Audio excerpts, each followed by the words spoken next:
Hello बच्चों, let's see this question. The question says a cylinder of mass 5 kilogram and radius 30 centimeter is rolling down an inclined plane at an angle of 45 degree with the horizontal. Calculate the minimum value of coefficient of static friction so that the cylinder does not slip while rolling down the plane. हमें एक inclined plane given है ऐसे, and जो कि horizontal के साथ 45 degree angle बना रहा है। उसके ऊपर एक सिलेंडर को मोशन कराया जा रहा है। मान लो यहाँ पर सिलेंडर था ऐसे।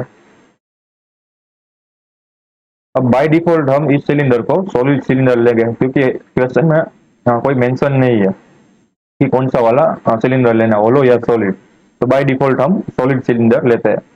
तो सॉलिड सिलेंडर फ्रीली मूव कर रहा है इस इंक्लाइन प्लेन पे। हमें बताना है कि यह जो इंक्लाइन सरफेस है उसके द्वारा या फिर उसका जो कोफिशिएंट ऑफ स्टैटिक फ्रिक्शन होगा वो कितना होना चाहिए जिससे ये जो सिलेंडर है वो विदाउट स्लिपिंग स्मूथ मोशन इस डायरेक्शन में करे। यानी कि जो है रोलिंग वाला मोशन है एंड आगे बढ़ने वाला मोशन है वो कंटिन्यूस स्टार्ट रखे। ऐसा नहीं, आपने देखा होगा कि भाई किसी बर्फ वाले रोड पर जैसे ज्यादा एक्सेलरेटर देने पर फोर व्हील या फिर टू व्हील का जो व्हील होता है वो अपने एक्सिस पर ही घूमने लगता है, गाड़ी आगे नहीं जाती और काफी कम जाती है, बट जो रोटेशन होती है व्हील की वो काफी ज्यादा होती है। इसका मतलब ये हो कि वो स्लिप कर रहा है, तो ऐसा यहाँ पर नहीं होना चाहिए। तो वो नहीं हो तो कोफिशिएंट ऑफ स्टैटिक फ्रिक्शन ये जो सरफेस है उसका कितना होना चाहिए वो हमें फाइंड करना है। तो ये हमारा टास्क है। तो हम इस प्रॉब्लम में जो की कंसेप्ट यूज करने वाले हैं वो पहला तो होगा equation of motion of Newton's law, यानी कि न्यूटन्स फोर्स लॉ, जो कि गिवन होता है summation of F external is equal to mass of the object times its acceleration. And second equation हम सेकंड कंसेप्ट हम यूज करने वाले हैं acceleration acceleration of object that rolling down at an inclined plane।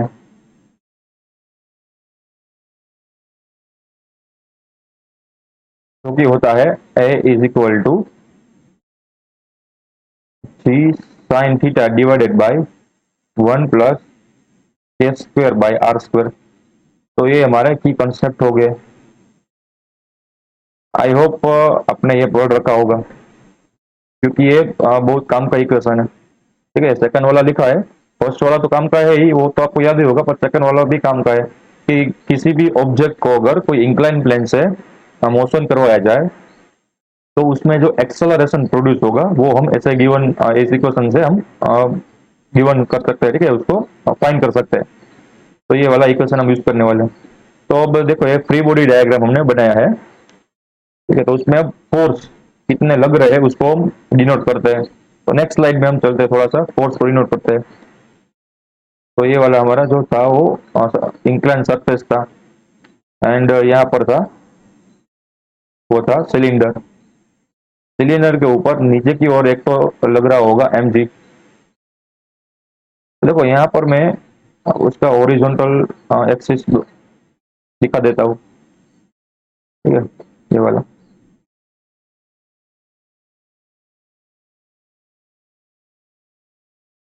अब ये होगा M G.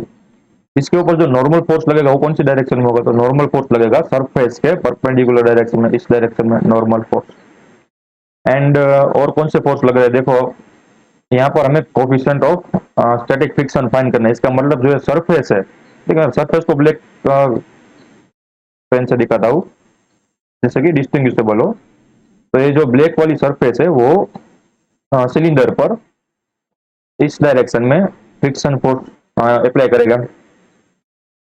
And हम जो कोऑर्डिनेट सिस्टम यूज करते हैं वो ऑलवेज कौन सी डायरेक्शन में यूज करते हैं, जिस डायरेक्शन में मोशन हो, ताकि हमारा जो इक्वेशन बने वो इजीली बने, ठीक है। तो हम जो कोऑर्डिनेट सिस्टम चूज कर रहे हैं वो ये वाली कर रहे हैं, इसको हम एक्स एक्सिस मानते हैं एंड इसको हम वाई एक्सिस मान रहे हैं जो ऊपर वाली है। तो ये हमारी कोऑर्डिनेट सिस्टम होगी। अब देखो हमें एंगल पता है, इंक्लिनेशन एंगल पता है थीटा डिग्री, तो बाय जियोमेट्री ये भी कितना होगा, थीटा डिग्री होगा, ठीक है।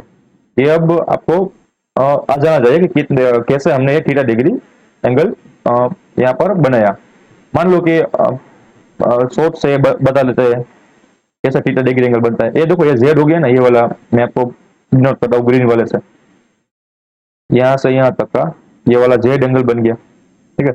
इसका मतलब ये हुआ कि ये जो एंगल बना वो भी थीटा डिग्री एंगल बना। अब मैं ब्लू कलर से डिनोट करता हूँ, ये है राइट एंगल ट्राइंगल, ठीक है। तो हमारी एक्स एक्सिस एंड ये हमने एरो बनाया है, ये रेड वाला, ठीक है, जो कि है ओरिजोनटल से पैरेलल लाइन और कुछ नहीं, ये कुछ डिनोट नहीं करता, ये सिर्फ ओरिजोनटल से मैंने एक लाइन बनाई है। तो उसके साथ थीटा एंगल बना रहा तो ये वाला एंगल कितना बचेगा, ये रेड वाला, तो 90 माइनस थीटा होगा, ठीक है, 90 माइनस थीटा हो गया। अब अब मैं क्या करता हूँ, थोड़ा सा इसको इरेज कर देता हूँ। अब हमें कौन सा वाला एंगल चाहिए, तो हमें ये ब्लैक वाला एंगल चाहिए, ये वाला।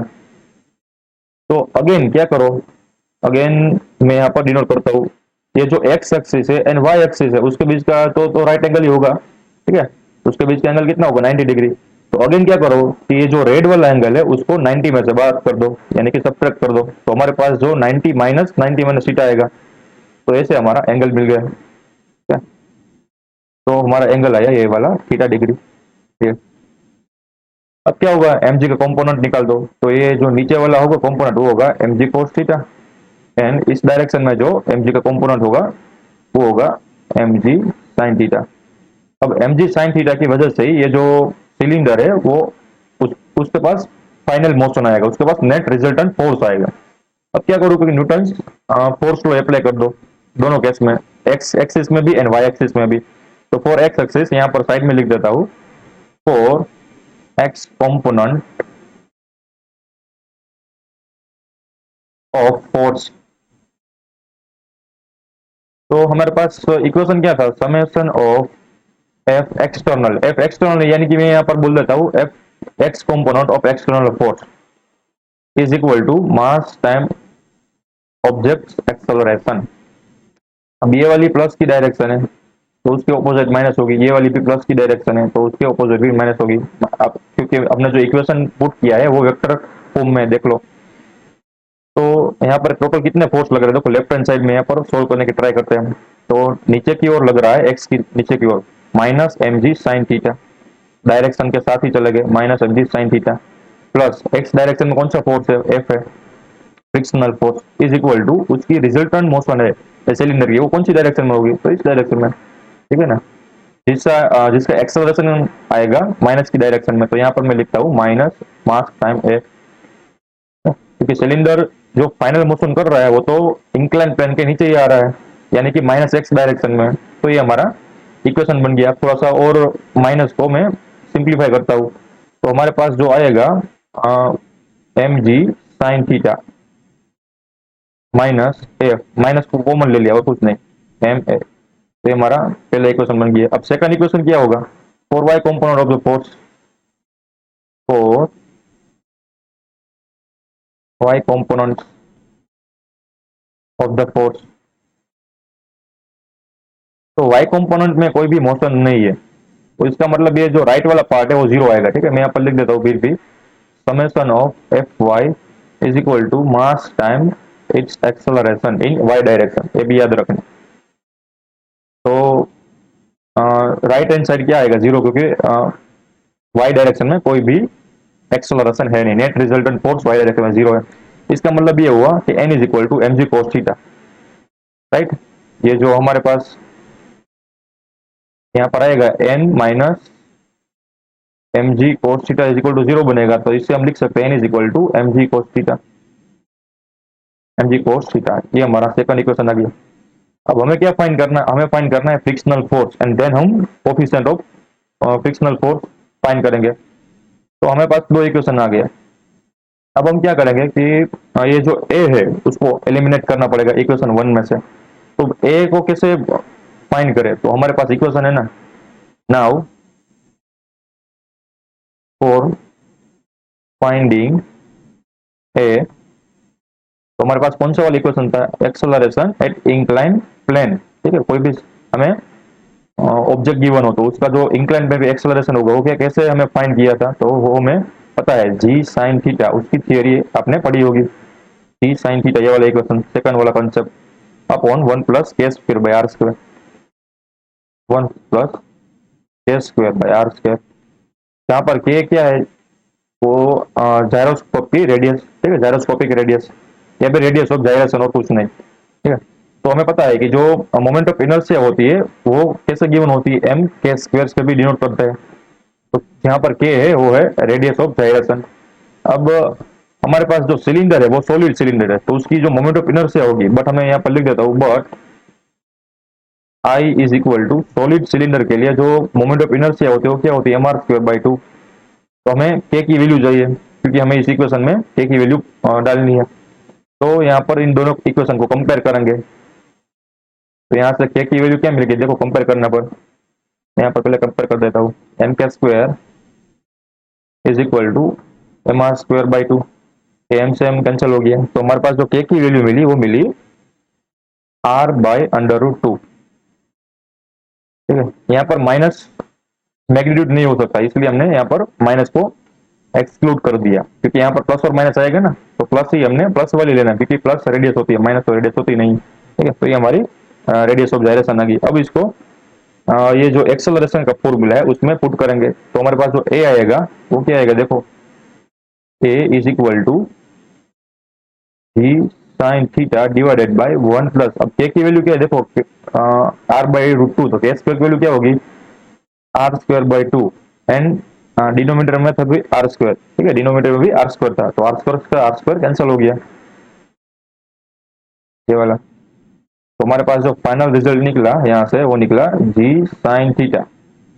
अब डिनोमिनेटर में बचा one plus one by two, यानी कि three by two, three by two, अब टू ऊपर जाएगा तो ये आएगा टू जी साइन थीटा। तो ये हमारे पास एक्सेलरेशन की वैल्यू भी आ गई, देखो।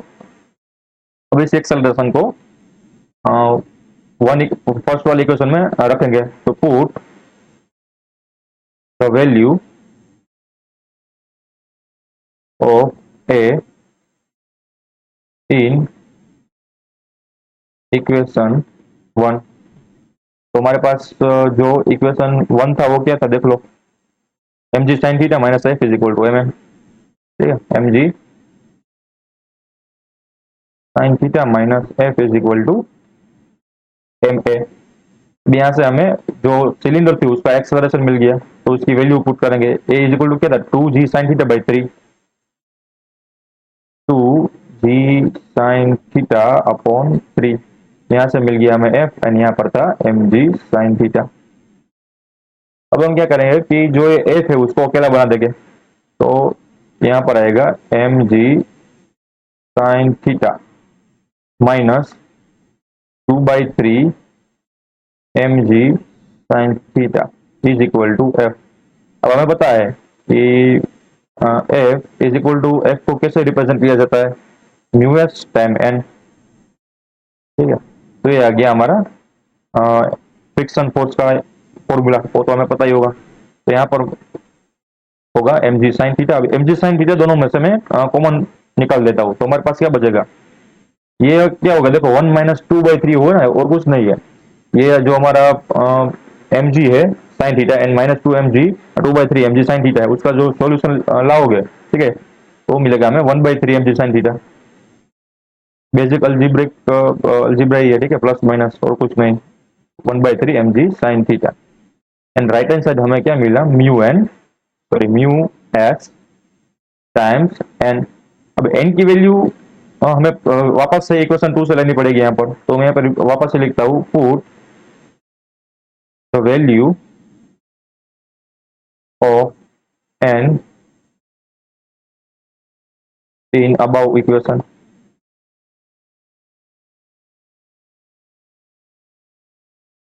तो हमें एन की वैल्यू फाइंड कर लिए, तो यहाँ पर आ गया M ji sine theta is equal to mu S as it is रहेगा टाइम्स एन की वैल्यू क्या थी देखो इक्वेशन सेकंड ये वाली एम जी कोस थीटा। यहाँ पर मैं एम जी कोस थीटा वापस है लिख दूंगा। तो अब जितनी भी क्वांटिटी कैंसिल आउट हो रही है उसको कैंसिल आउट कर दो तो एम जी से एम जी कैंसिल आउट होगी। अब हमें चाहिए ये म्यू एस तो म्यू एस को अकेला बना देते हैं तो mu S is equal to क्या मिला 1/3 एंड साइन थीटा यहाँ पर है साइन थीटा एंड जो ये कोस थीटा है उसको मैं डिनोमिनेटर में जाना दूंगा यहाँ पर डिवाइडेड बाई कोस थीटा तो हमारे पास ऐसे मिला 1/3 टेन थीटा। अब थीटा की वैल्यू गिवन है थीटा इज इक्वल टू हमें पता है but theta is equal to 45 degree तो 1045 क्या होगा 1045 होगा 1 तो म्यू एस की वैल्यू क्या है 1/3 इतनी तो मिनिमम होनी ही चाहिए ठीक है। ये क्वेश्चन है बोल रहा है कि जो कोफिशिएंट ऑफ फ्रिक्शन है उसकी वैल्यू 1/3 यानी कि 0.33 इतनी मिनिमम तो होनी चाहिए। इससे ज्यादा होगी तो चलेगा इससे कम होगी तो जो ये सिलेंडर था वो फिसल जाएगा। तो the final answer of the question is mu s is equal to 1/3. I hope you understood it well. Best of luck.